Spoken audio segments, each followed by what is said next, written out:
Jadi dari yang kemarin ya, dari kemarin PR-nya gimana, udah dapet masing-masing judulnya?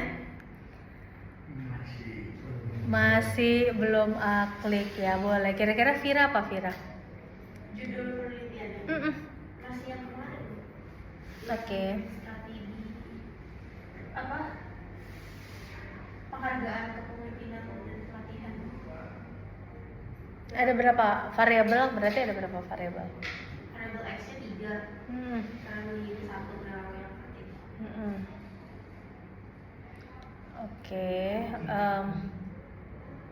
3 itu apa aja? Kepemimpinan? Penghargaan dulu. Penghargaan? Kepemimpinan transformasional. Oke. Sama pelatihan. Pelatihan terhadap Perilaku inovatif. perilaku inovatif. Oke, itu yang kemarin ya? Jalan. Oke, sip, kita keep dulu. Rino, kamu apa Rino? Kalau saya Ya, nyontek dulu boleh, dia lupa dia. Apa Rino?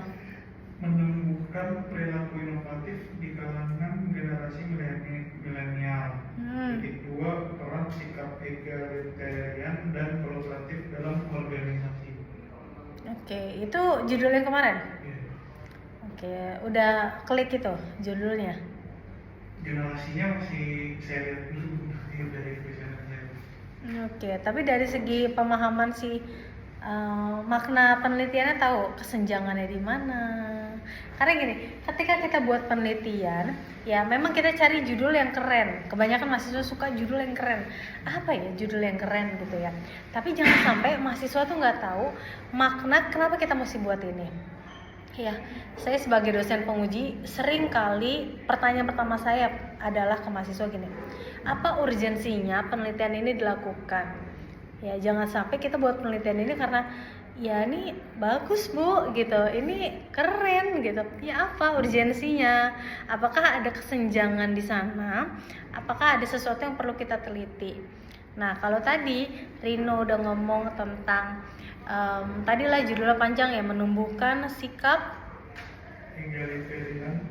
Bukan. Inovatif di kalangan generasi milenial. Peran sikap egalitarian dan kolaboratif dalam organisasi. Oke, jadi ketika kamu pilih judul itu, kamu udah tahu dulu apa masalahnya, kenapa penelitian ini perlu dilakukan.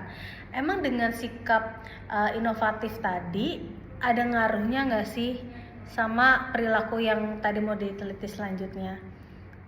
Ya, apa coba? Kenapa? Pentingnya apa? Kita menumbuhkan sikap itu emang ada apa sesuatunya?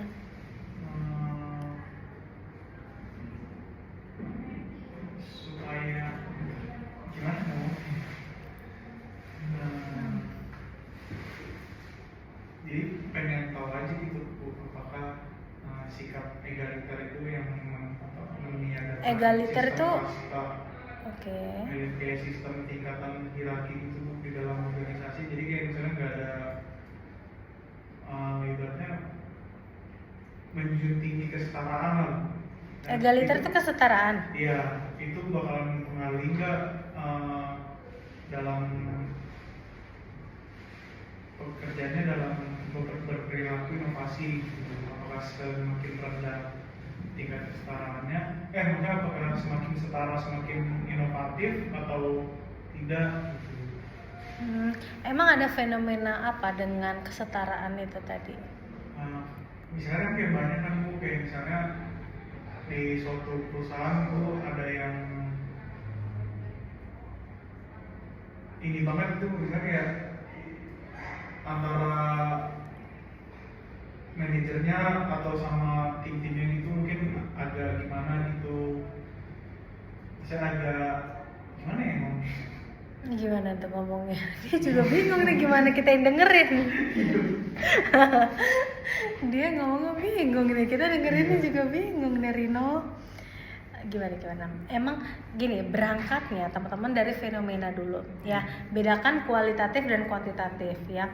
Kalau kualitatif itu ilmunya pendekatannya tuh kasus-kasus yang sosial, fenomenanya. Ya, kalau di kuanti yang kira-kira ini bisa kita hitung dari seberapa pengaruhnya, dari seberapa besar kalau kita ngelihat kecenderungan mempengaruhinya. Ya. Jadi kalau tadi kamu bilang sikap egaliter tadi, memang apa yang terjadi dengan sikap kesetaraan saat ini? Contohnya di mana fenomenanya? Gitu, gimana? Nah ini baru saya nanya belum penguji. Saya kayak gini sidang ulang ini. Gimana? Yakin mau itu apa mau ganti judul? Kamu nggak serak kayaknya sama judul itu? Saya enggak. Iya nggak? Sebenarnya sih Serak. serak aja sih. Serak-serak Karena aja. belum mulai. Belum mulai kan kemarin udah mulai bukan apa? Udah mulai tapi nggak serius. Nggak serius. Belum serius. Sekarang mau diseriusin nggak? Sekarang diseriusin. Sekarang diseriusin. Tapi kamu harus paham dulu. Iya. Ya, ini jadi fenomena kamu, variabel kamu itu harus yang kamu pahami banget gitu. Karena mau pertanyaannya bolak-balik sama penguji, kalau kita paham skemanya, formula kita mau ngebahas ini, mau penguji bilang, tapi kayaknya kesetaraan itu bikin orang jadi semena-mena deh. Nah, kamu bisa counter lagi omongannya si penguji ketika kita ditanya, kenapa kamu pilih variabel lainnya tuh tentang apa tadi? Kepatuhan, sikap perilaku inovatif gitu kan. Emang egaliter itu berarti dia bisa bebas-bebas saja. Emang kenapa gitu?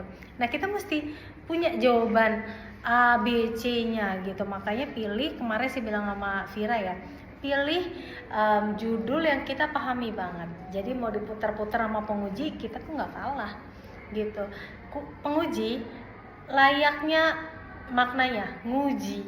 Dia menguji kita, bukan mau menjatuhkan kok, mereka tuh menguji. Jadi apa yang kita tulis nih kita yang buat nggak sih? Jangan sampai pakai joki lagi nih orang, nggak ngerti ini. Gitu, gimana dia ngetik ini sepanjang ini gitu. Makanya pahami. Kamu kalau mau itu ya nanti kan kita buka laptop nih, kita udah mulai terjun, kita lihat ya mana yang lebih kira-kira memang meminat sama judulnya itu, yang paham banget sehingga nulisnya juga nanti lebih gampang ya. Saya bilang sama mahasiswa, skripsi itu ibarat kita bikin kopi, racikannya itu kita yang tahu ya. Misalnya saya kalau bikin kopi itu kopinya 2, creamernya 1, gulanya 1, itu racikan saya. Ketika saya sajikan ada yang komplain, kok kurang kental sih, kok masih pahit sih gitu ya misalnya. Ya itu racikan mereka, itu selera mereka. Tapi racikan saya seperti ini. Tapi saya sangat paham sekali racikan kopi saya tuh kayak gimana. Itu kayak skripsi gitu. Orang mau bilang skripsi kamu jelek Vira, karena kamu gini-gini. Kamu bisa counter, yang bikin jelek apa? Karena saya berdasarkan teori ini. Dari fenomenanya ini gitu. Jadi orang nggak akan bisa bantai kamu karena kamu yang tahu sendiri racikan kamu kayak gimana. Oke, siap-siap buka laptop.